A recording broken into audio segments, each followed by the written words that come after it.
ബലാത്സംഗ കേസിൽ പ്രതിരോധത്തിലായി MLA. Rahul Mamkootathil. Party കൂടി കൈവിട്ടതോടെ കീഴടങ്ങാനുള്ള നടപടികൾ ആരംഭിച്ച രാഹുൽ. സൈബർ ഇടങ്ങളിൽ പ്രതിരോധിക്കാൻ ഇറങ്ങിയ രാഹുൽ ടീമും മൗനത്തിൽ. ബലാത്സംഗം, നിർബന്ധിതവും അശാസ്ത്രീയവുമായ ഗർഭചിത്രം എന്നീ കേസുകളിൽ മുൻകൂർ ജാമ്യാപേക്ഷ നിരസിക്കപ്പെട്ടതോടെ രാഹുൽ മാങ്കൂട്ടത്തിന്റെ അടുത്ത നീക്കം എന്തായിരിക്കുമെന്ന ആകാംക്ഷയിലാണ് രാഷ്ട്രീയ കേരളം. പല കോണുകളിൽ നിന്നും സമ്മർദ്ദമുയർന്നിട്ടും പാർട്ടി പദവികളിൽ നിന്നും പ്രവൃത്തികളിൽ നിന്നും പിൻവാങ്ങാൻ കൂട്ടാക്കാതെയാണ് രാഹുൽ മുമ്പോട്ട് പോയത്. കോടതി ജാമ്യാപേക്ഷ നിരസിച്ചതോടെ പാർട്ടിയുടെ പ്രാഥമിക അംഗത്വത്തിൽ നിന്ന് പുറത്താക്കപ്പെട്ടിരിക്കുകയാണ്. അതേസമയം രാഹുൽ മാങ്കൂട്ടത്തിൽ എം.എൽ.എ. സ്ഥാനം ഇനിയും രാജിവെച്ചിട്ടില്ല. രാഹുലുമായി ഇക്കാര്യം ചർച്ച ചെയ്യാൻ ശ്രമിക്കുന്നുണ്ടെന്നാണ് കോൺഗ്രസ് നേതൃത്വം അവകാശപ്പെടുന്നത്. അദ്ദേഹത്തെ ഫോണിൽ കിട്ടുന്നില്ല.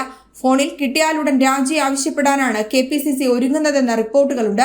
രാഹുലിന്റെ രാജി പരസ്യമായി KPCC ആവശ്യപ്പെട്ട KPCC പ്രസിഡന്റ് പ്രസ്താവന ഇറക്കിയിട്ടുണ്ട്.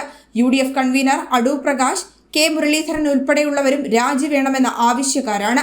രാഹുൽ രാജിവെക്കുമോ എന്ന ചോദ്യത്തിനാണ് ഇനി രാഷ്ട്രീയ കേരളം മറുപടി തേടുന്നത്. രാജിവെക്കാതെ പദവികളെ മുറുകെ പിടിക്കാൻ അവസാന നിമിഷം വരെ രാഹുൽ മാങ്കൂട്ടത്തിൽ ഓരോ ഘട്ടത്തിലും ശ്രമിച്ചിരുന്നു.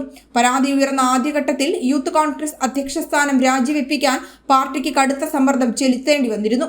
പുതിയ ആരോപണങ്ങൾ വന്നതിനു ശേഷവും MLA സ്ഥാനത്ത് നിന്ന് രാജിവെക്കാൻ വിമുഖത കാണിച്ച രാഹുലിനെ പാർട്ടി പ്രാഥമിക അംഗത്വത്തിൽ നിന്ന് പുറത്താക്കിയിരിക്കുകയാണ്. ഇനി ആവശ്യം MLA പദവിയിൽ നിന്ന് രാഹുലിന്റെ സ്വമേധയായുള്ള രാജിയാണ്. പാർട്ടി അത് പ്രതീക്ഷിക്കുന്നുണ്ടെന്ന് നേതാക്കളുടെ പ്രസ്താവനകളിൽ നിന്ന് വ്യക്തമാണ്. MLA സ്ഥാനത്ത് തുടരണോ എന്ന് രാഹുലാണ് തീരുമാനിക്കേണ്ടതെന്ന് KC വേണുഗോപാൽ പ്രതികരിക്കുന്നു. MLA സ്ഥാനം രാജിവെക്കുന്നതാണ് ഉചിതമെന്ന് KPCC പ്രസിഡന്റ് സണ്ണി ജോസഫ് പ്രസ്താവിച്ചിട്ടുണ്ട്. രാഹുൽ ഒളിവിൽ തുടരുമ്പോഴും പിന്തുണ പ്രഖ്യാപിച്ച സൈബർ നേതാക്കന്മാരും ജാമ്യാപേക്ഷ തള്ളിയതോടെ മൗനത്തിലാണ്. ജനം, തിരുവനന്തപുരം.